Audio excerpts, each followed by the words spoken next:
A 68-year-old green card holder stood frozen at Dallas Airport. 3 weeks ago, 19 years as a permanent resident, 19 years of paying taxes, 19 years of calling America home. They pulled her out of line anyway. Not for a crime, not for an expired document. For 4 words, she said to the officer. 4 words destroyed 19 years of trust. 3 hours in a back room. Missed her flight. Her son paid $400 to rebook. She still doesn't understand what went wrong. But you will, because I'm about to show you exactly what she said and why it triggered the system.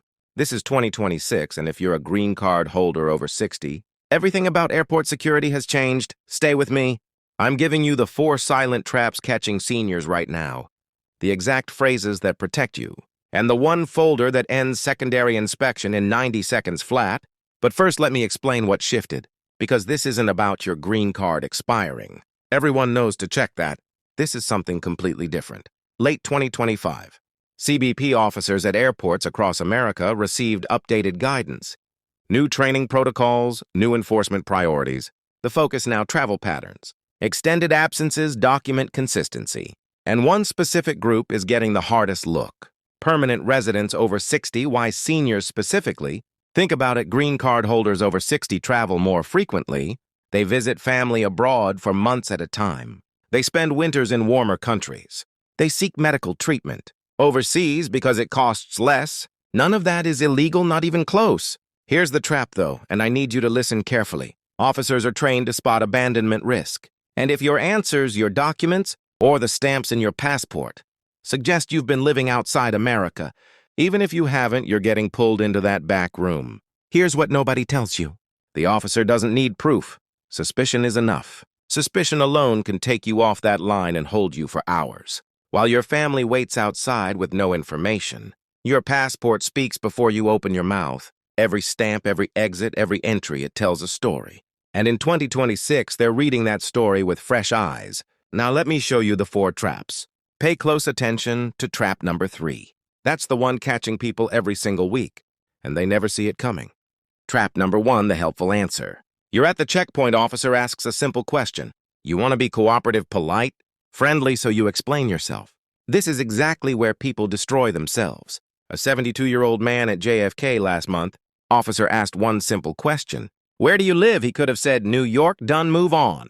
Instead, he said, I split my time between New York and the Philippines. My daughter lives there and I help with my grandchildren. Split my time. Those 3 words changed everything. 2 hours in secondary questions about his taxes, his property ownership, his intent to remain in America, his wife standing outside arrivals, checking her phone every 30 seconds. All because he volunteered information that nobody asked for. Every extra word is a thread they can pull. Every detail you offer opens another door for questions. The fix is simple answer, only what's asked. Nothing more. Where do you live, New York? How long were you gone? 3 weeks. Why did you travel visiting family short? Clear, done, move on with your life. Trap number 2, the medical accommodation mistake. You're over 60, maybe you need a wheelchair through the airport. Maybe you need extra time at security. Maybe you have mobility challenges. That's completely fine, that's your right as a traveler. But here's where people slip badly. They explain why they need help. A 65-year-old woman at Chicago O'Hare requested wheelchair assistance. The attendant asked if she needed anything else. She said, oh, I just had knee surgery in Thailand last month. So much more affordable there. The doctors were wonderful. Actually, I go every year for Check UPS. She was being friendly, making conversation, sharing her experience. That casual comment led to 30 minutes of questions.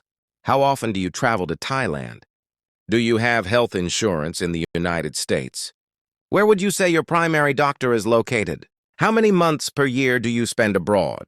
She painted a picture without realizing it. A picture of someone whose healthcare and daily life is based outside America. The fix: request your accommodation and stop there. You're not required to explain your medical history to anyone. I need wheelchair assistance, please. That's the entire sentence. Trap number 3, this is the silent killer, the one I see constantly, and the one that catches people completely off guard. The travel gap: your passport tells a detailed story through its stamps. Entry dates, exit dates, duration of trips, patterns over time. And in 2026, officers are trained to read the gaps between those stamps.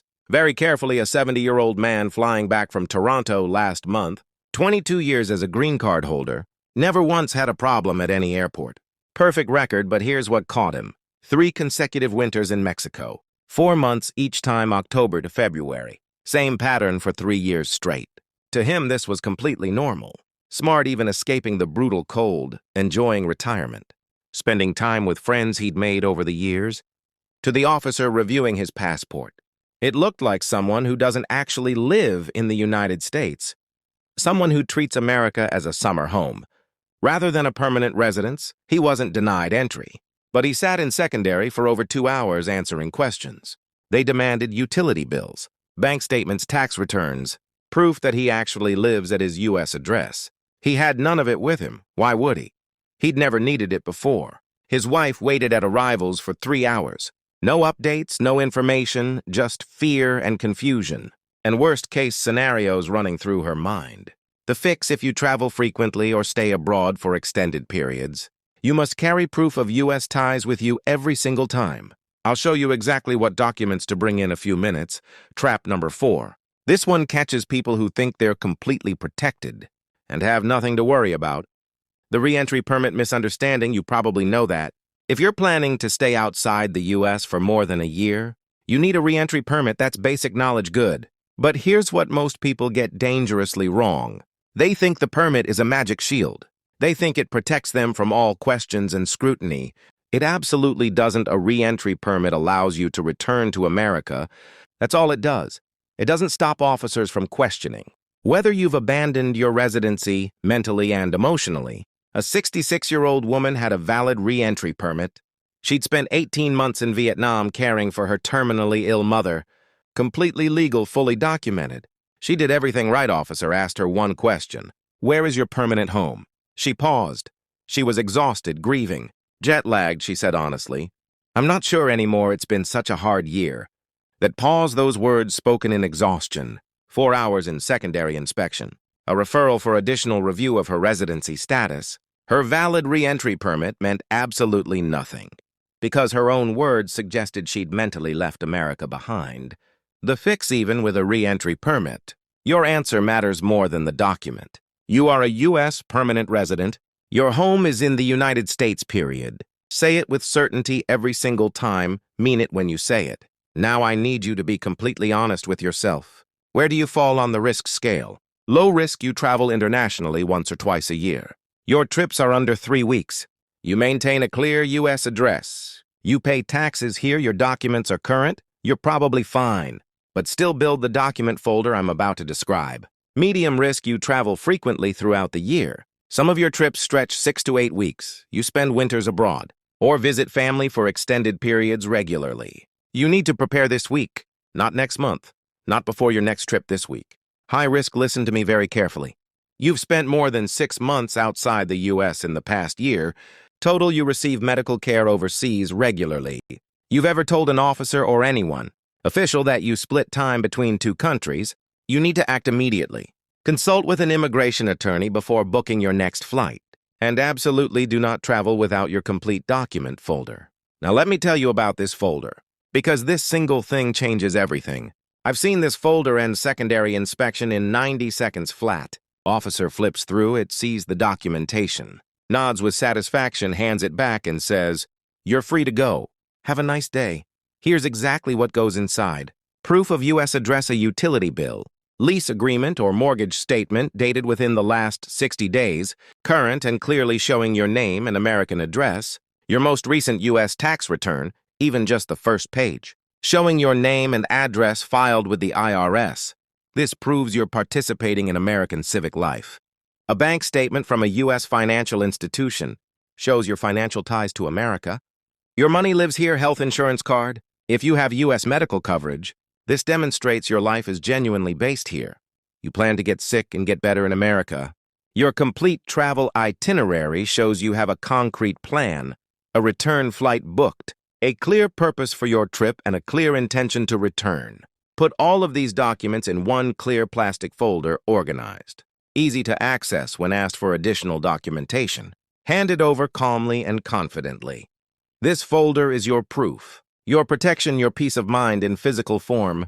Now, the exact phrases, these specific words, can completely change how officers perceive and respond to you. At airline check-in, if there's any document issue, I'm a lawful permanent resident. Here's my valid green card and passport.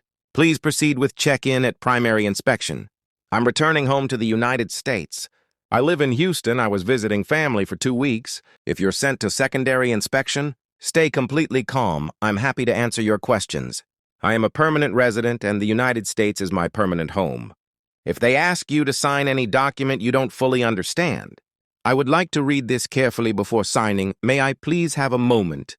If you need extra time due to age or any medical condition, I need additional time due to a medical condition. I appreciate your patience and understanding. If you're currently outside the United States and feeling worried about returning, say this to yourself before you board that flight. I am a United States permanent resident returning to my permanent home.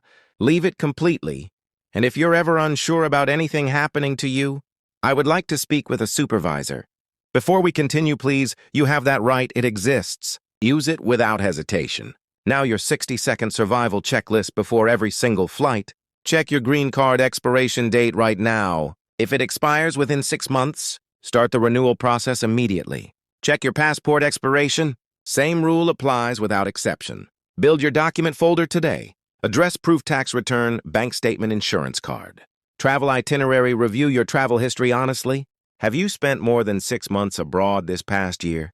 Talk to an immigration attorney before you fly again. Practice your answers out loud. Short, clear, confident.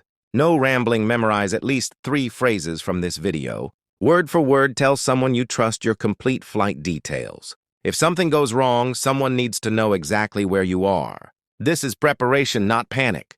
The system is genuinely tougher in 2026. That's simply the reality we're living in now. But if you're informed, if you're prepared, if you carry that folder and know exactly what to say, you walk through that checkpoint with complete confidence. You walk through like someone who belongs here because you do belong here. This is your home now. I want to hear from you directly. Have you ever been stopped or questioned at the airport? As a green card holder, what happened to you? Tell me your complete story in the comments below.